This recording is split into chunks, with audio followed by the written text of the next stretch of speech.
Assalamualaikum warahmatullahi wabarakatuh. Pada kesempatan ini saya akan membahas tentang dinamika partikel. Jadi di sini sudah ada 3 buah gambar yang terletak di 3 bidang yang berbeda. Nah, saya sebut ini sebagai gambar 1, kemudian ini sebagai gambar 2, dan ini sebagai gambar 3. Nah, yang pertama itu berada pada bidang horizontal, kemudian berada pada bidang miring, kemudian yang ketiga ada pada bidang vertikal. Jadi pada dinamika partikel ini ada beberapa gaya yang bekerja. Yang pertama itu ada yang disebut dengan gaya berat. Jadi gaya berat itu selalu arahnya menuju ke bawah, ya. Kalau seandainya pada bidang datar, ini berarti arah gaya berat arahnya ke bawah. Sedangkan pada bidang miring, untuk gambar yang kedua, ini juga arahnya walaupun dia terletak pada bidang miring, arah W-nya itu selalu ke bawah. Yang ketiga, yang terletak pada bidang horizontal, arah W-nya juga ke bawah. Kemudian yang kedua, ada gaya normal. Nah, gaya normal ini bekerja apabila bendanya bersentuhan dengan bidangnya atau lantainya. Jadi di sini arah gaya normal itu selalu tegak lurus dengan arah bidang. Jadi kalau di sini arah gaya normalnya itu ke atas untuk gambar yang pertama, kemudian gambar yang kedua arah gaya normalnya itu ke samping, ya, samping miring. Dan yang ketiga arah gaya normalnya itu horizontal. Oke. Kemudian kalau seandainya pada benda ini kita berikan gaya tarik lah atau gaya dorong, misalkan untuk benda 1, gaya tariknya ke kanan dengan gaya F, benda 2, gaya tariknya ke samping kanan juga, dan benda 3, gaya tariknya ke atas. Ini misalkan, ya. Jadi arah gerak benda ini searah dengan F, maka akan bekerja satu gaya yang menghambat benda ini untuk berjalan. Gaya tersebut dinamakan dengan gaya gesek. Jadi arah gaya gesek itu selalu relatif melawan arah benda. Nah, kalau untuk gambar yang pertama, arah gaya geseknya itu ke kiri, kita sebut dengan F kecil. Kalau benda yang kedua, arah gaya gesekannya itu ke bawah, ke samping bawah. Dan benda yang ketiga juga arah gaya geseknya itu ke bawah. Ya, jadi yang harus kalian pahami, kalau arah gaya gesek itu selalu melawan arah relatif dari gerak benda. Kemudian yang terakhir sebenarnya ada yang disebut dengan gaya tegangan tali. Gaya tegangan tali ini hanya berlaku kalau benda itu ditarik dengan tali atau digantung dengan tali. Nah, kita lanjut ke contoh. Dari keempat gaya ini, ada 2 gaya yang memiliki rumus tersendiri, yaitu untuk gaya berat dan gaya gesek. Jadi, gaya berat persamaannya adalah W sama dengan M kali G. Dengan massa adalah kilogram satuannya, dan percepatan gravitasi satuannya meter per second kuadrat dengan nilai 9 atau 10 meter per second kuadrat. Nah, W itu sendiri satuannya Newton. Jadi keempat gaya ini semuanya satuannya Newton, ya, sama semua satuannya. Nah, untuk gaya gesek ini dibagi kepada 2 bagian. Ada gaya gesekan, kita sebut dengan gaya gesekan statis, ada gaya gesekan kinetis, ya, Fs dan Fk. Fs ini persamaannya adalah mu s dikali dengan gaya normal. Sedangkan Fk persamaannya adalah mu k dikali dengan gaya normal. Nah, ini juga satuannya tetap Newton, ya, sama saja dengan gaya berat. Cuman perbedaannya Fs ini berlaku kalau benda tersebut tidak bergerak. Sedangkan Fk berlaku kalau benda tersebut sudah bergerak. Nah, di sini nanti kalian akan bisa membedakan kapan kita memakai gaya gesekan statis dan kapan kita harus memakai gaya gesekan kinetis. Contoh yang pertama, sebuah peti dengan massa 30 kg ditarik oleh gaya P. Tentukan gaya gesek dan percepatan jika P-nya 100 dan jika P-nya 200. Di sini diketahui mu S-nya 0,2 dan mu K-nya 0,1. Apa yang perlu kita lakukan? Yang pertama adalah menguraikan gaya-gaya yang bekerja pada benda ini. Nah, karena P-nya membentuk sudut terhadap sumbu horizontal, maka kita harus uraikan ke dalam sumbu X dan sumbu Y. Ini ada PX. Kemudian kalau dalam sumbu Y maka menjadi PY.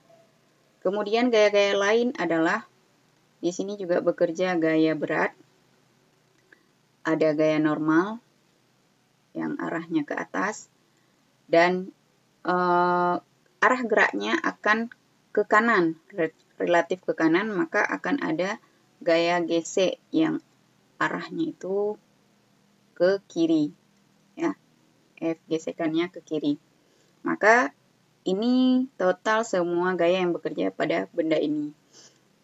Yang pertama kita perlu uraikan yang P-nya 100. Nah, P sama dengan 100 Newton. Nah, untuk PX-nya, PX sama dengan P kali cos theta. Ya, 100 dikali dengan 0,8 sama dengan 80 Newton. Kemudian PY-nya P kali sin theta sama dengan 100 kali 0,6 dengan 60 Newton. Nah, sesudah ini baru kita mencari gaya-gaya yang bekerja dalam sumbu Y. Jadi gaya yang ada dalam sumbu Y yang ini. Ini semua totalnya. Maka sigma Fy ini berlaku hukum 1 Newton karena dalam sumbu Y benda tidak bergerak. Sigma Fy sama dengan 0. Yang arahnya ke atas itu kita buat positif. N tambah Py kurang W sama dengan 0. Maka N sama dengan W dikurang dengan Py. Nah, W itu sendiri, karena masanya 30, maka W-nya menjadi 300. Ya, dikali dengan percepatan gravitasi, kurang dengan nilai Py. Hasilnya adalah 240 Newton. Nah, sesudah mendapatkan N, baru kita cari gaya geseknya. Gaya geseknya F sama dengan, yang pertama kita cari adalah gaya gesekan statis, ya, yang maksimum. Ini maksimum. Gaya gesekannya adalah mu S dikali dengan N. Mu S 0,2 kali 240 sama dengan 48 Newton. Nah, dari sini kita bisa lihat gaya yang bekerja dalam sumbu X itu ada F gesekan dan PX, hanya dua ya. Maka kalau kita bandingkan nilai F gesekan dengan PX, nilai F gesekan itu lebih kecil daripada nilai PX. Ya. Maka F gesekan lebih kecil daripada PX. Maka di sini bendanya akan bergerak. Benda bergerak. Nah, kalau benda bergerak, berarti kita tidak menggunakan Fs ini. Kita cari kembali Fk-nya berapa. Ya. Karena pada benda bergerak, yang berlaku adalah gaya gesekan kinetis. Mu K dikali dengan N. Mu K-nya adalah 0,1 kali dengan gaya normal 240. Hasilnya adalah 24 Newton. Nah, baru sekarang karena bendanya bergerak, maka kita cari berapa besar percepatan. Dalam sumbu X ini, gayanya seperti saya bilang tadi hanya dua, F dan Px, dan arahnya itu searah dengan arah Px. Sehingga Px itulah yang positif, sedangkan gaya geseknya itu negatif. Ya. Sigma F sama dengan M kali A yang sumbu X, maka Px-nya positif dikurang dengan Fk sama dengan M kali A. Maka Px itu sendiri adalah 80 kurang 24 sama dengan 30 kali A. Jadi 80 kurang 24 hasilnya 56 sama dengan 30 A. Jadi A sama dengan 56. 56 bagi 30 hasilnya adalah 1,87 meter per second kuadrat. Nah, ini untuk jawaban A yang pertama. Selanjutnya, jika P-nya 200, ya, yang B, jika P sama dengan 200 Newton, maka dengan cara yang sama juga kita bisa mencari, ya, sama seperti nomor A, kita cari dulu Px sama dengan P cos theta. 200 kali 0,8 sama dengan 160. P-nya P kali sin theta sama dengan 200 kali 0,6. Hasilnya 120.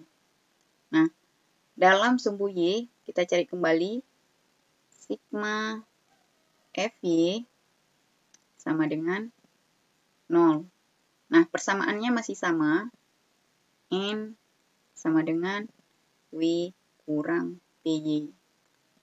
Nah, W-nya itu 300 karena masanya sama. Dikurangi dengan Py. Py-nya itu 120 Newton. Maka hasilnya adalah 180 Newton. Kemudian kita cari gaya gesekan maksimum. Fs maksimum sama dengan mu s kali dengan N. Nah, mu s-nya tadi 0,2 kali 180. Maka hasilnya adalah 36 Newton. Ya.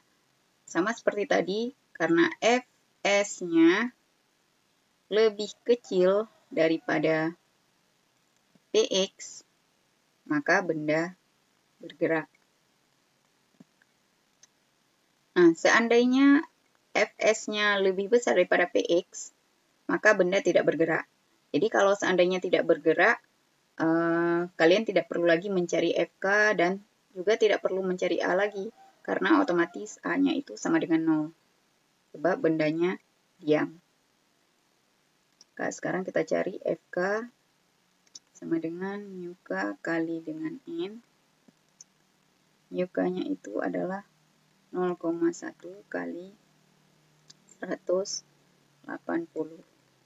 Hasilnya 18 Newton. Baru kita masukkan ke dalam sigma F sama dengan M kali A. Ya, ini dalam sumbu X.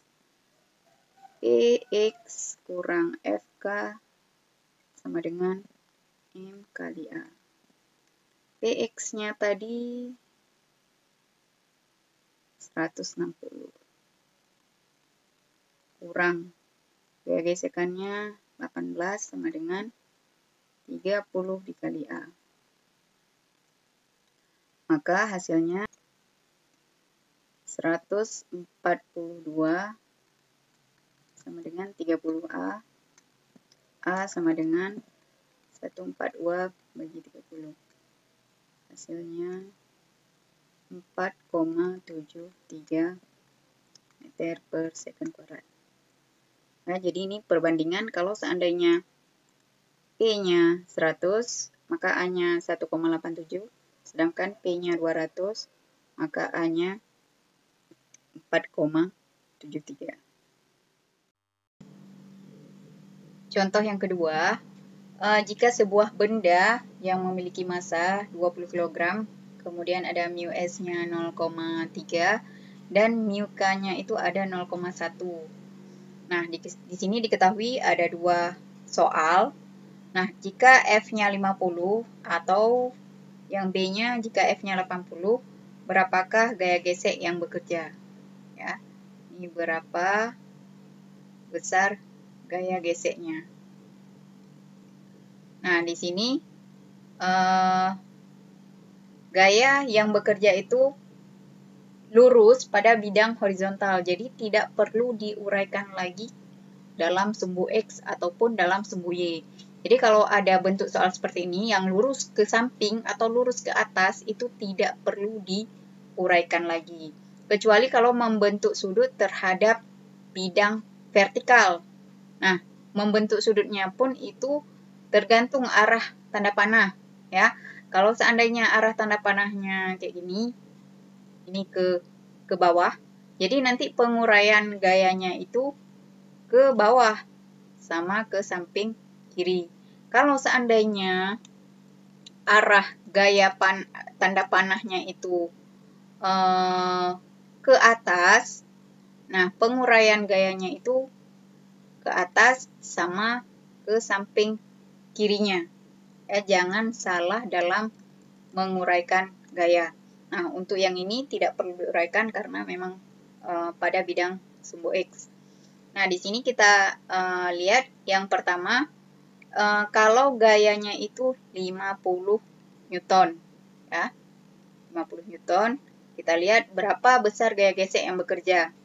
Nah, yang pertama yang harus kita cari adalah besar gaya normal. Dan di sini kita harus menggambarkan dulu kemana arah gaya-gaya yang bekerja. Jadi di sini ada gaya normal, kemudian ada gaya berat, ya, arahnya ke bawah, dan ada gaya gesek yang arahnya ke samping kiri. Ini F gesekan, F kecil. Nah, untuk mencari besar gaya gesek, yang pertama kita harus tahu berapa besar gaya normal. Karena gaya normalnya itu berada dalam sumbu Y, nah kita cari dulu gaya-gaya dalam sumbu Y. Sigma Fy sama dengan 0. Karena dalam sumbu Y bendanya tidak bergerak. Nah, kita ambil yang ke atas nilainya yang positif.